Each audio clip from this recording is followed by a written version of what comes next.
the bustling heart of a small American town, the morning sun cast long shadows over the train station. Ezekiel "Zeke" Thompson, a 72-year-old Vietnam War veteran, stood at the platform, his weathered hands clutching a train ticket to visit his grandson's school for a Veterans Day event. His faded green army jacket, adorned with a single bronze star pin, hung loosely on his lean frame. Zeke's eyes, sharp despite his age, sparkled with pride as he adjusted his cap, ready to share stories of courage with the children. He had spent the previous night polishing his old boots, determined to look his best for the occasion. As he approached the ticket counter to validate his fare, he offered a warm smile to the cashier, a young woman named Clara, whose name tag gleamed under the fluorescent lights. Zeke handed over his ticket, purchased with his limited pension, and said, "Morning, miss. Just heading to see my grandkids' school. They're doing a big to-do for veterans." His voice carried the gravelly warmth of someone who had seen the world's hardships but still found joy in small moments. Clara, however, barely glanced at him.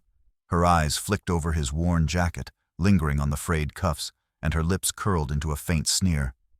"This ticket's no good," she snapped, her tone sharp and dismissive. "It's outdated. You can't board." Zeke's brow furrowed.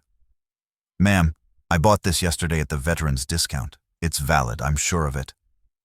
He reached into his pocket, pulling out a crumpled receipt as proof, his hands trembling slightly, not from age but from the sting of her tone.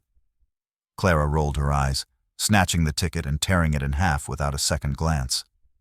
"No discounts for you types unless you've got proper ID. Next!" she barked, waving him aside as if he were an inconvenience. The station buzzed with commuters, but a few heads turned at the sound of ripping paper. Zeke stood frozen, the torn pieces of his ticket fluttering to the ground. His chest tightened, not from anger, but from a familiar pain, the kind that came from being dismissed, overlooked, and judged.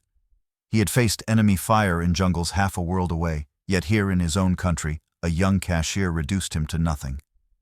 A nearby mother with a stroller whispered to her husband, "That's no way to treat an old man." Another commuter, a teenager with earbuds, filmed the exchange on his phone, shaking his head. Zeke bent slowly to pick up the scraps, his knees creaking, and murmured, "I just wanted to see my grandkid." His voice was soft, almost lost in the station's clamor, but it carried a weight that silenced the nearby chatter.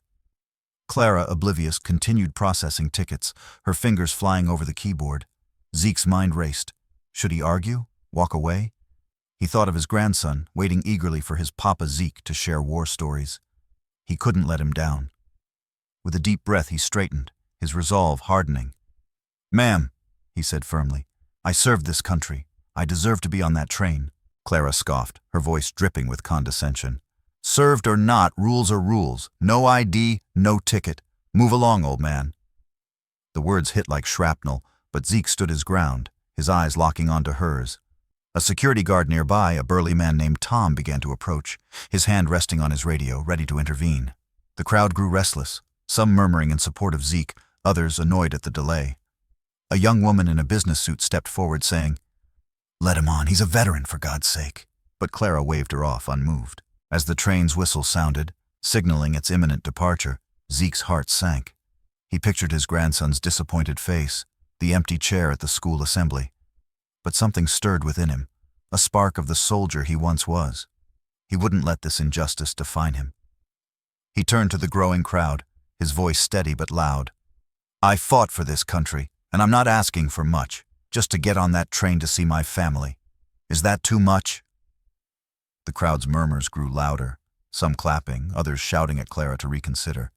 The teenager with the phone kept filming, his video already streaming to social media, captioned, "Veteran disrespected at train station, wrong." Tom, the security guard, hesitated, his stern expression softening as he looked at Zeke's bronze star pin, but Clara doubled down, calling for backup over her radio. "We've got a troublemaker here," she said, her voice cold. Zeke's hands clenched into fists, not in anger but in determination. He wasn't just fighting for a ticket anymore, he was fighting for his dignity, for every veteran who had ever been dismissed. As the train's brakes hissed, ready to roll, the tension in the station reached a boiling point. "We've only begun this story, but trust me, it's about to get even more intense. Stay tuned to see what happens when Zeke faces even greater injustice." The train station platform vibrated with the low hum of the idling locomotive, its whistle cutting through the morning air like a warning. Ezekiel Zeke Thompson stood tall despite the weight of Clara's dismissal, his torn ticket still clutched in his hand. The crowd around him swelled, their voices a mix of outrage and support. The teenager's video was gaining traction online, with comments flooding in. "This is shameful," and "Respect our veterans." Zeke, unaware of the digital storm brewing, felt the eyes of strangers on him, their sympathy both a comfort and a reminder of his humiliation. Clara, behind the counter, folded her arms, her face a mask of defiance. "You're holding up the line," she snapped, gesturing to the growing queue of impatient commuters. "Either buy a new ticket or leave." Her words were sharp, but Zeke noticed a flicker of unease in her eyes as the crowd's murmurs grew louder. Tom, the security guard, stepped closer, his radio crackling with the supervisor's voice demanding an update. "Sir," Tom said, his tone softer than expected, "let's not make this harder than it needs to be." But Zeke's gaze didn't waver. "Harder?" he replied, his voice steady. "Son, I carried wounded men through gunfire. This ain't hard, it's wrong." The crowd erupted in applause, a few shouting, "Let him on!" A middle-aged man in a flannel shirt pushed forward, holding out his wallet. "I'll pay for his ticket," he declared, slamming a $20 bill on the counter. Clara hesitated, her fingers hovering over the cash, but her pride won out.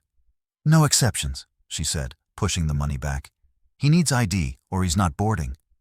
The man's face reddened, and he turned to the crowd. "This is ridiculous. He's a hero, and she's treating him like trash." Zeke's chest ached, not from the confrontation, but from the realization that this wasn't just about him. He thought of his old squad mates, men who had returned home only to face cold shoulders or worse. He thought of the VA hospital waits, the job rejections, the whispers of too old or too broken. This moment, this torn ticket, was a symbol of a system that had forgotten men like him. But he wouldn't back down. "I don't need your money," he said to the man in flannel, his voice firm but kind. "I need respect." At that moment, a new figure emerged from the crowd, a woman in her 50s, dressed in a crisp blazer, her phone in hand. "I'm Lisa, a reporter with the local news," she announced, her voice cutting through the chaos. "I've been watching this, and I'm live streaming it now. Care to explain, miss?" She aimed her phone at Clara, who froze, her bravado faltering. The crowd cheered, and the teenager with the earbuds shouted, "It's going viral!" Lisa approached Zeke, her eyes kind but sharp. "Sir, can you tell me what happened?" Zeke recounted the incident, his words measured but heavy with emotion. "I just wanted to see my grandson. I served this country, and all I got was a torn ticket." The station's atmosphere shifted as more commuters joined the fray, some recording, others chanting, "Let him board!" Clara's supervisor, a wiry man named Mr. Jenkins, arrived, his face flushed with annoyance. "What's going on here?" he demanded.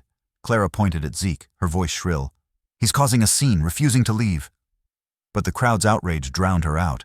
Mr. Jenkins, sensing the public relations nightmare unfolding, pulled Clara aside, whispering harshly.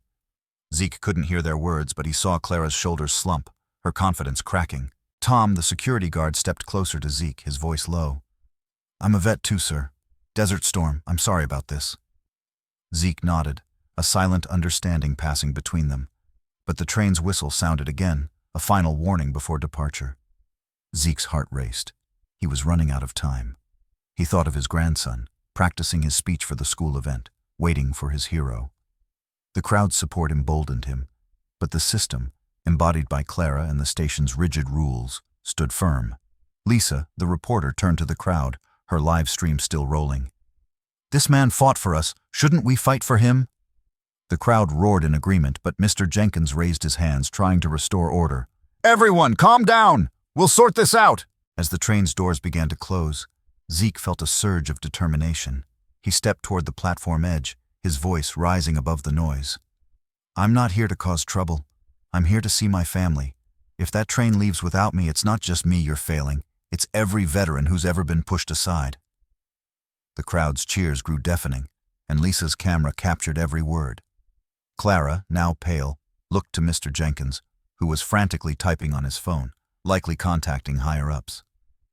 The station was a powder keg, and Zeke stood at its center, his quiet strength igniting a fire. "We're on the edge of the climax. What happens next will turn everything upside down. You can't miss the resolution of this story." The train's engine roared, its wheels grinding against the tracks as it began to pull away from the platform.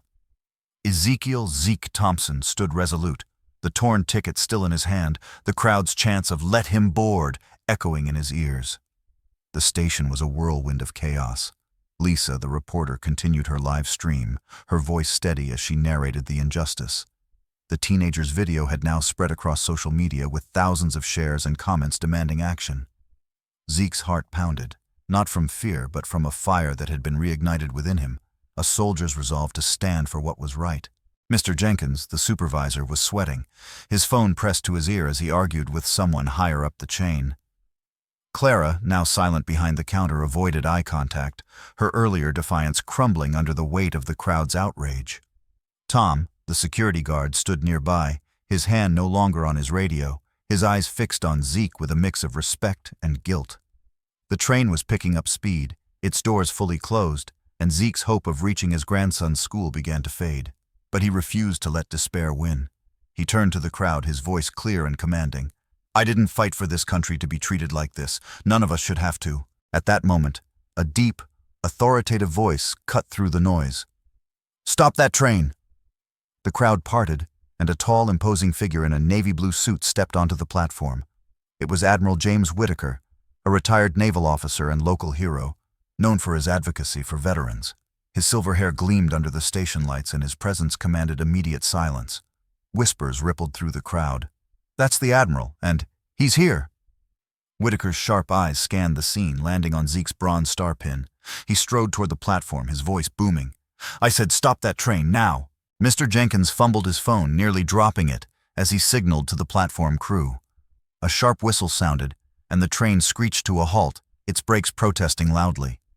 The crowd erupted in cheers, and Lisa's camera swiveled to capture the Admiral's arrival. Whitaker approached Zeke, extending a hand. "Sergeant Thompson, I presume," he said, his tone warm but firm. Zeke, surprised, shook his hand. "Yes, sir. Just trying to get to my grandson's school." Whitaker nodded, his jaw tight. "I saw the video online. This ends now." Turning to Clara and Mr. Jenkins, Whitaker's voice took on a steely edge. "This man is a hero. You don't tear up a hero's ticket." Clara stammered. "It's policy, sir. He didn't have—" Whitaker cut her off. "Policy? I've seen your policies. They're enforced selectively, and today they targeted the wrong man." He pulled out his phone, displaying an email from the train company's CEO, sent minutes ago after the viral video reached corporate headquarters. "You're to let this man board with an apology, or you're answering to me." The crowd roared, and Lisa's live stream captured every word, her viewers skyrocketing. Mr. Jenkins, pale, nodded frantically and handed Zeke a new ticket. "Sir, I'm sorry. Please, board the train." Clara, her face flushed, muttered an apology, her eyes on the floor. Zeke looked at her, not with anger but with a quiet strength. "I forgive you," he said softly, "but don't forget what this moment cost me." Clara's eyes welled up, and for the first time she seemed to grasp the weight of her actions. As Zeke boarded the train, the crowd cheered wildly, some wiping tears from their eyes. Admiral Whitaker walked him to the door, clapping a hand on his shoulder. "You reminded us all what it means to stand up, Sergeant." Zeke smiled faintly, his heart full. "Just doing what's right, sir." The train doors closed, and as it pulled away, Zeke looked out the window, seeing the crowd waving, Lisa still filming, and the teenager giving a thumbs up. Back at the station, Clara sat quietly, her hands trembling as she processed the day's events. Mr. Jenkins received a call from corporate, his job now on the line. The Admiral stayed behind, speaking with Lisa about systemic changes needed for veterans. The video, now viewed by millions, sparked a national conversation about respect for those who served. Zeke, on the train, pulled out a photo of his grandson, his heart swelling with pride. He had fought not just for himself, but for every veteran who had ever been dismissed. And as the train sped toward his grandson's school, he felt a peace he hadn't known in years.